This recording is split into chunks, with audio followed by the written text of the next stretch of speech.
નમામિ શ્રી બાલકૃષ્ણં યશોદોત્સંગલાલિतं પૂતના સુપયપ્પાન રક્ષિતા શેષબાલકम् અજ્ઞાનતિમિરાન્ધસ્ય જ્ઞાનાંજનશલાકયા ચક્ષુરુર્મીલિतं યેન તસ્મૈ શ્રીગુરવે નમઃ. વિશ્વમાં વસતા સમસ્ત વૈષ્ણવો તેમજ સનાતન હિન્દુ ધર્મપ્રેમી બધા જ ભક્તજનોને, વૈષ્ણવજનોને દીપાવલી એવં નવા વર્ષના ખૂબ ખૂબ અભિનંદન, મંગલ, શુભેચ્છા એવં શુભાશીર્વાદ. પ્રિયજનો, દેશ વિદેશના અંદર હર્ષોલ્લાસ સાથે આનંદપૂર્વકના વાતાવરણના અંદર આપણે સૌ દીપાવલી અને નવા વર્ષની ઉજવણીના અંદર ભાવ વિભોર બનતા હોઈએ છીએ. દીપાવલી એ અનેક પ્રકારના શુભ સંદેશ આપણને આપે છે. આ વર્ષનો છેલ્લો દિવસ છે અને વર્ષના છેલ્લા દિવસે આખા વર્ષ દરમિયાન ઘટેલી જેટલી પણ સારી ઘટનાઓ છે, પોઝિટિવ વાતો છે, એને આપણે યાદ રાખીએ. આખા વર્ષ દરમિયાન બનેલી જે પણ નેગેટિવ ઘટનાઓ છે, જે ઘટનાઓમાં આપણને અપ્રસન્નતા થયેલી હોય, એ બધી જ ઘટનાઓને આપણે આપણા અંદરથી એને રિમૂવ કરીએ. દીપાવલી એ અંતરથી આપણને પ્રકાશિત કરે છે. પ્રિયજનો, એક છે જેને આંખથી દેખાતું નથી અને એક છે જે અંદરથી પણ અંધ છે. જેમ ધૃતરાષ્ટ્ર હતો એ બહારથી પણ અંધ હતો અને અંદરથી પણ અંધ હતો.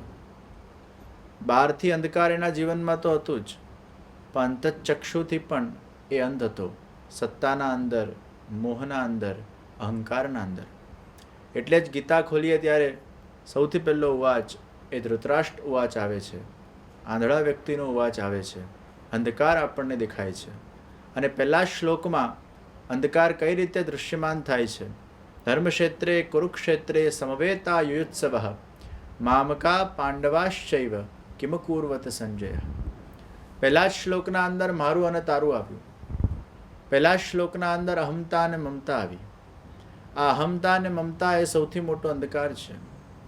ઘણા લોકો બહારથી પણ અંધ છે અને અંતચક્ષુથી પણ અંધ છે.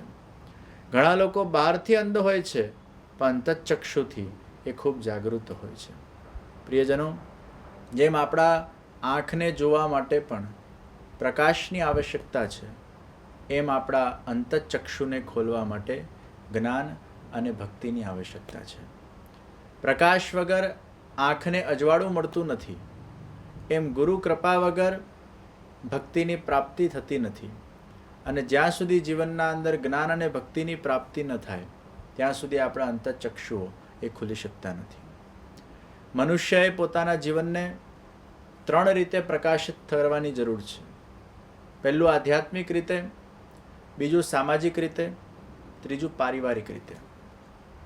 મને ભગવાનથી શું લાભ, મને સમાજથી શું લાભ, મને પરિવારથી શું લાભ? આ અંધકારમય વિચારધારા છે, જેમાં કેવલ ને કેવલ એનું અહંકાર છે, એની લોભવૃત્તિ છે, એની લાભવૃત્તિ છે. જે અહંકાર છે, લોભવૃત્તિ છે ને લાભવૃત્તિ છે, એ કેવલ માત્ર વ્યક્તિને અંધકારના અંદર નાખતો હોય છે. હું મારા પ્રભુને કઈ રીતે વધારે પ્રસન્ન કરી શકું? હું મારા પ્રભુ માટે એવું શું કરી શકું જેનાથી મારા પ્રભુને આનંદ થાય? હું એવું તે શું કરી શકું આ સમાજ માટે જેનાથી મારા સમાજને પ્રસન્નતા થાય? હું એવું તે શું કરી શકું મારા પરિવાર માટે જેનાથી મારા પરિવારના અંદર આનંદનો અનુભવ થઈ શકે? આ વિચારધારા એ પ્રકાશની વિચારધારા છે, સકારાત્મક વિચારધારા છે, જેમાં વ્યક્તિ લેવાની ભાવના ન રાખીને કેવલ આપવાની ભાવના રાખતો હોય છે.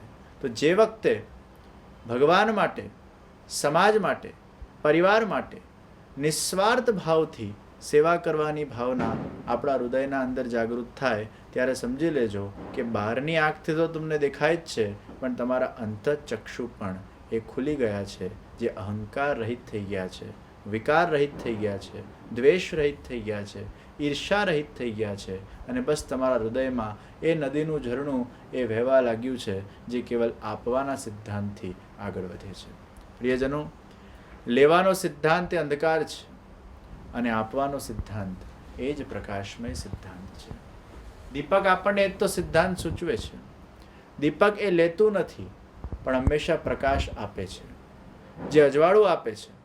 દીપક હંમેશા ઉર્ધ્વગતિ કરે છે. એ નીચેની તરફ નથી જોતો, પણ એ સૂર્ય તરફ જુએ છે. એ જ્યાંથી પ્રગટ્યો છે, જે એને પ્રકાશિત કરે છે, એના તરફ એની દૃષ્ટિ છે.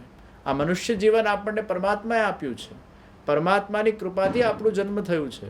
તો આપણું પણ પ્રથમ કર્તવ્ય એ છે કે આ ઇન્દ્રિયો દ્વારા, આ દેહ દ્વારા પરમાત્મા તરફ મારી ગતિ થાય. પરમાત્માને હંમેશા હું મારી દૃષ્ટિના અંદર રાખું. એ પરમાત્માની કૃપાથી પ્રાપ્ત થયેલું જે આ દેહ છે, એના દ્વારા પ્રભુના કાર્યો, સમાજના કાર્યો અને મારા કર્તવ્ય રૂપે મારા પરિવારના કાર્યો, આ ત્રણેય કાર્યો એ મારા દેહના માધ્યમથી સિદ્ધ થાય, એ આપણા બધાનું પ્રમુખ લક્ષ્ય હોવું જોઈએ. તો દીપક જેમ સૂર્ય તરફ હંમેશા દૃષ્ટિ રાખે છે, એમ વ્યક્તિએ પણ આ ત્રણ વસ્તુ તરફ હંમેશા પોતાની નિસ્વાર્થ દૃષ્ટિ રાખવી જોઈએ અને પોતાના ધર્મનું અને કર્તવ્યનું એના જીવનના અંદર પાલન કરવું જોઈએ. પ્રિયજનો, આ 11 ઇન્દ્રિયો જે ભગવાને આપણને આપી છે, બહિર્મુખ છે. એ કેવલ ભૌતિક સુખ તરફ ભાગતી હોય છે, ભૌતિક વાત તરફ એની દૃષ્ટિ હોય છે. પણ જ્યારે આ 11 ઇન્દ્રિયો અંતર્મુખ બને છે, ત્યારે એને એના કર્તવ્યનું જ્ઞાન થાય છે. ત્યારે એના હૃદયના અંદર એ પરમાત્મા તરફની દૃષ્ટિનું નિર્માણ થતું હોય છે. પોતાના ઇન્દ્રિયો દ્વારા આંખને પૂછવું જોઈએ, આજે મેં પ્રભુના દર્શન કેટલી વાર કર્યા. કર્ણને પૂછવું જોઈએ, આજે પ્રભુના કીર્તનો કે કથા કે પ્રવચનો એ કેટલી વાર શ્રવણ કર્યા. નાસિકાને પૂછવું જોઈએ કે કેટલી વાર મેં પ્રભુની એ દિવ્ય વાયુને, સુગંધને મારા પ્રાણના અંદર સમાહિત કરી છે. જીવહાને પૂછવું જોઈએ કે કેટલી વાર આજે મેં મારા પ્રભુનું સ્મરણ કર્યું છે, પ્રભુના નામનું રટન કર્યું છે. આપણે આપણા હસ્તને પૂછવું જોઈએ કે આજે આખા 24 કલાક દરમિયાન મારા દ્વારા પ્રભુ માટેની સેવા કેટલા સમય માટે થઈ છે, માનવ માટેની સેવા કેટલા સમય માટે થઈ છે, મારા પરિવારની સેવા કેટલા સમય માટે થઈ છે. આપણા હાથને આપણે પ્રશ્ન કરવો જોઈએ. આખા દિવસ દરમિયાન કદાચ એકાદ આંસુ પણ તમારા હાથથી લૂછવાઈ જાય, કદાચ એકાદ સત્કર્મ પણ આ હાથથી થઈ જાય, કદાચ એકાદ કોઈ બીજાને મદદ કરવાનું કાર્ય પણ આ હાથથી થઈ જાય, ત્યારે આખા દિવસના અંદર આ હાથ મળેલું એની એક સાર્થકતા સિદ્ધ થઈ શકે. આપણા પગને પૂછવાનું છે કે એ પ્રભુ તરફ, પ્રભુના મંદિર તરફ, સત્કાર્યો તરફ તું કેટલો ચાલ્યો છે. આ 11 ઇન્દ્રિયોને રોજ રાત્રે સૂતા પહેલાં આપણે પ્રશ્ન કરવાનો છે કે આ 24 કલાક દરમિયાન આ ઇન્દ્રિયો દ્વારા કેટલી જગ્યાએ આપણે પ્રભુની સેવા, સમાજની સેવા કે પરિવારને આપણે આનંદ આપવાનો એક પુરુષાર્થ કર્યો છે. પ્રિયજનો, આ નવા વર્ષના આ સુંદર અવસરે વલ્લભ યુથ ઓર્ગેનાઇઝેશન દ્વારા આપ સર્વને 2 અમૂલ્ય ભેટ પ્રદાન થવા જઈ રહી છે. આજે આપણે જોઈએ છે કે વૈષ્ણવો ઠાકોરજીના દર્શન તો કરે છે, અને આજે પુષ્ટિમાર્ગના અંદર ઘણા બધા લોકો એવા હોય જેમને દર્શનમાં ખૂબ રસ હોય છે. પણ કેમ આપણે એવી કોઈ વ્યવસ્થા ના ગોઠવીએ કે દિવસ દરમિયાન આ નેત્ર દ્વારા 8 સમાના દર્શનો આપણે ઠાકોરજીના કરી શકીએ. ઘણી બધી વાર એવું પણ આપણને જોવા મળતું હોય, વિદેશોના અંદર તો લોકો વીકેન્ડમાં જ મંદિરે જતા હોય અને વીકેન્ડમાં જ એ લોકો દર્શન કરી શકતા હોય. મંડે ટુ થર્સડે કે ફ્રાઈડે એ દર્શન ન પણ થઈ શકતા હોય, કે પોતાના ઘરે બિરાજતા ઠાકોરજી હોય એમના દર્શન કરી શકતા હોય તો એકાદ દર્શન કરી શકે, સવારે કર્યા હોય પછી ઠાકોરજી પડી ગયા હોય. પણ એવી કોઈ વ્યવસ્થા પુષ્ટિ માર્ગમાં આપણે ગોઠવીએ જેનાથી 8 સમાના દર્શન એ લોકોને રિમાઇન્ડર સાથે એમના જ મોબાઈલના અંદર એમને પ્રાપ્ત થઈ જાય. વલ્લભ યુથ ઓર્ગેનાઇઝેશન દ્વારા એવી એક એપ લોન્ચ થવા જઈ રહી છે કે જેમાં 8 સમાના દર્શન તમે ઘેર બેઠા કરી શકો.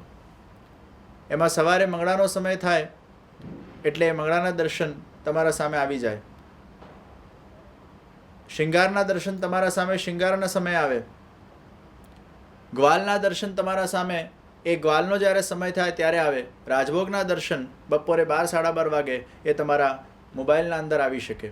એ રીતે ઉત્થાપનના દર્શન, ભોગના દર્શન, સંધ્યાના દર્શન, શયનના દર્શન, તમે જે વખતે જે પણ કાર્ય કરતા હો, સાંજના સમયે અગર તમે તમારા ઓફિસના અંદર પણ હો અને એ વખતે અગર 5 વાગ્યાનો સમય થયો, ઉત્થાપનનો સમય થયો હોય તો એ 5 મિનિટ તમે ભલે કેટલી પણ મિટિંગમાં વ્યસ્ત હો, પણ 1 મિનિટ એ દર્શન માટે સમય કાઢીને એ ઠાકોરજીને નિહાળીને 11 વાર અષ્ટાક્ષર મંત્ર શ્રી કૃષ્ણ શરણમ મમ બોલીને તમે એ ઉત્થાપનના દર્શનમાં ઠાકોરજીનું એક સ્મરણ કરી શકો.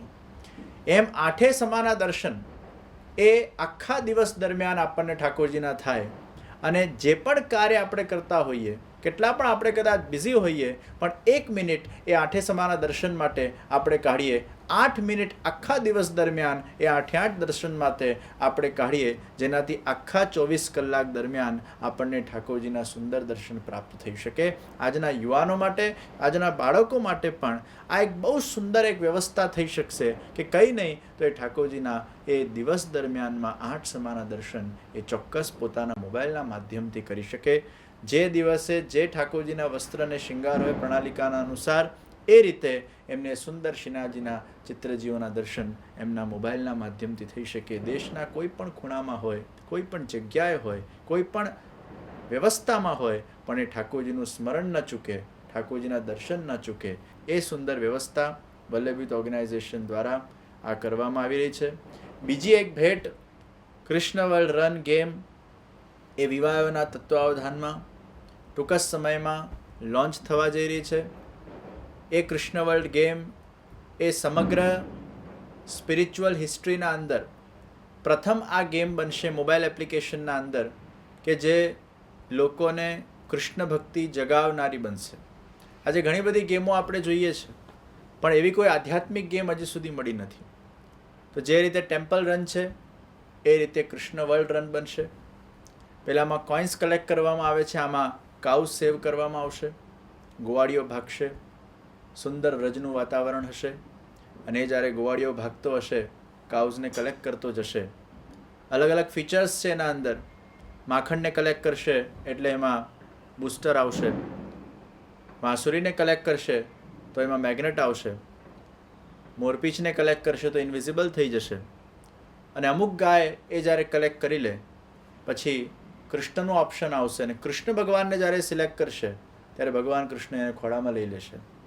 અને જ્યારે કૃષ્ણ ભગવાન એના સાથે હશે ત્યારે બધા જ ફીચર્સ એક સાથે એના અંદર જાગૃત થઈ જશે, બધી જ એનર્જી એના અંદર આવી જશે, બધા જ પાવર એના અંદર આવી જશે.